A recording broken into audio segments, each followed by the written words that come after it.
Hi friends, welcome back to my channel and welcome if you are new.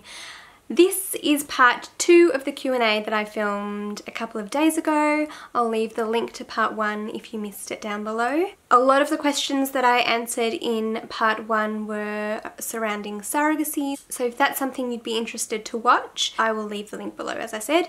Some of these questions aren't TTC related, they're just general curiosity questions. So question 1 is, are you TTC every month even with the surrogate plans or not at all right now? We're not really. I haven't been for a long time. I haven't taken a pregnancy test for a long time. For a bit of background in regards to what my husband and I have experienced infertility wise, you can go and have a look at my part 1 Q&A where I explain it a bit, but no, I haven't been pregnant for over 2 years now, and I just don't feel like it's going to happen without fertility treatments. You know, we're not preventing, but we're definitely not trying. I'm not tracking my cycle days and testing at the end of the month. I don't think it's going to happen on its own anymore. I would hate to think how many times fertilization maybe has happened, but implantation, just my body is on the defense, so yeah, kind of given up on the hoping it'll happen on its own. Next question is, I'm interested to know which protocol you'll be using with your next transfer. So as I explained in part 1 of this Q&A, we won't be doing any more transfers into me. We are going to start looking into surrogacy. So my upcoming IVF cycle will be purely to create embryos to use for surrogacy. So no transfer for me, but the meds I'll be using for my 4th stimulated IVF cycle will be different to the ones I've used in the past, which is great. I will be using, I don't have the dosages here on my phone, but I do have the medications that I'll be taking. I will of course do a more in-depth video on my IVF meds when I buy them and have all of that information. But for now I can tell you which medications I'll be taking. So I'm not sure how you pronounce this, but I'll be on Pergoveris, which I've never been on before, which is apparently really good for egg quality. And I'll also be on Gonal F. Gonal F I don't think I've been on before. I've been on Puragon, they do the same thing. And Pregnal will be my trigger, which I have used in the past. Yeah, as I said, I'll do a more in-depth medication video when that time comes. How do you now and past afford fertility treatments? It definitely hasn't been easy. We have done a lot of budgeting, a lot of saving. I'm quite frugal. We've just been cutting back on the things that we don't need and just sticking with the necessities. I am looking at accessing my super to pay for this upcoming IVF cycle. Super being pension, if some of you are like, what the hell is super? That's the plan for helping fund this cycle. Just making sure a certain amount a week goes towards your savings account, maybe even getting your employer to take out a certain amount and put it in a separate bank account for your IVF fund. That's another idea. We didn't do that ourselves. I am pretty frugal and strict when it comes to spending money. It's definitely my strength over Tim's. But yeah, we do try and keep costs down and just stick with the necessities. We have got paid TV as well, which is something that I have been meaning to get rid of because it's just an added expense. We're keeping Netflix because it's not that expensive in the scheme of things, but you know, everything adds up, and so just keeping the shopping for new clothes to a minimum and going out for dinner and meals. Brunch is one of my favourite meals of the day and one of my favourite things to do on a weekend, so definitely not doing that every weekend. Cutting it back, going out to the movies, cutting that back too. Yeah, there's little things that have definitely helped us get to our goal. I have had a family member help us a little bit, which has been incredible, and I realise not everyone is in that position, so we're very blessed that we have had that.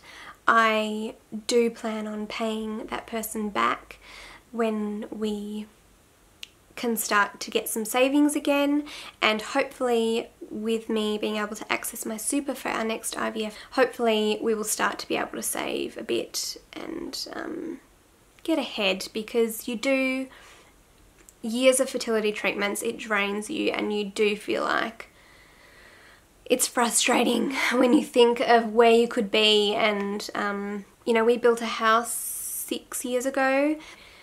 There's still so much to the garden that we would love to do, which we haven't been able to do because of fertility treatment. So there's just, yeah, you know, you got to do what you got to do, and we want to have a baby. It is what it is, but it is a little bit frustrating when you think of where you could be.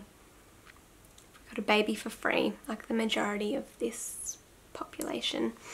Anyway, I'm not sure if that even helped, but they're the things I can think of off the top of my head. Next question is, what tablets are you taking daily to help prepare you for your next IVF cycle? That just reminded me I haven't taken my vitamins today. I have filmed a video on this very recently.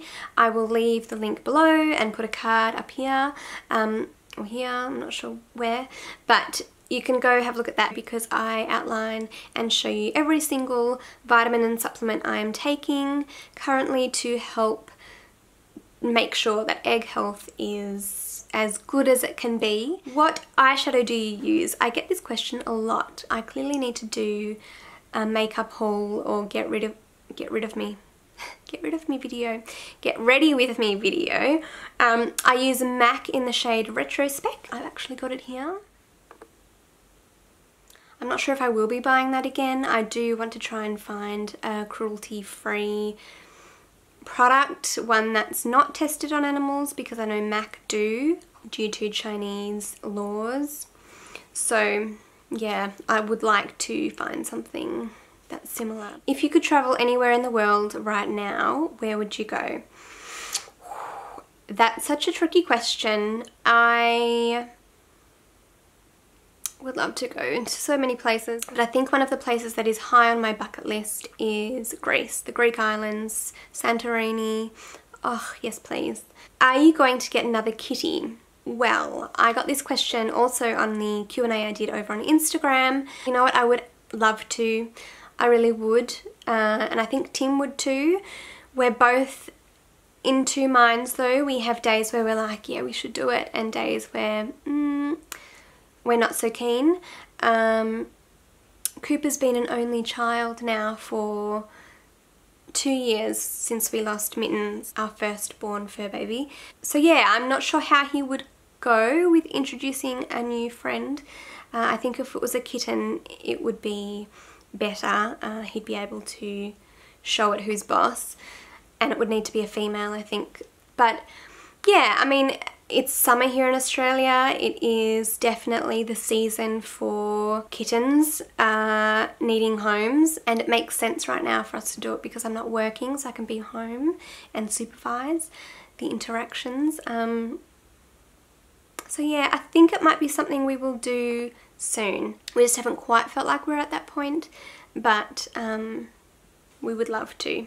Watch this space. That's all the questions. I think I did have someone request I do the assumptions about me video that has been circling its way around YouTube. So if I do that video, I will ask for your assumptions over on Instagram, but feel free to leave them down below if you don't have Instagram.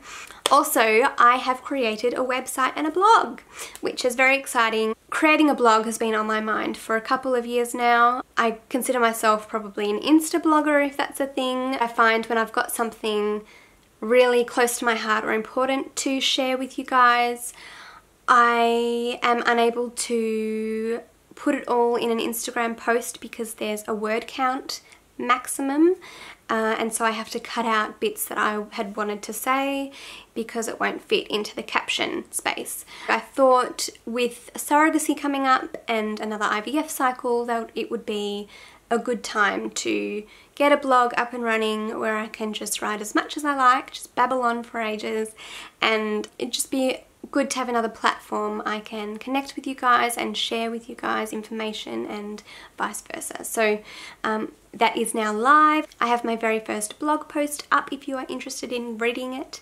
The website is timandceleste.co, C-O. If you want to go check it out. I would love to see you over there. Leave me a comment and also let me know if there are any blog posts you would be interested in me doing, and I will get a list happening. If you have any other ideas for videos, feel free to request, and yeah, I will get to work. Thanks so much for watching, guys. Hope you have a lovely weekend ahead. Love and baby dust, and I'll see you in my next video. Bye, guys.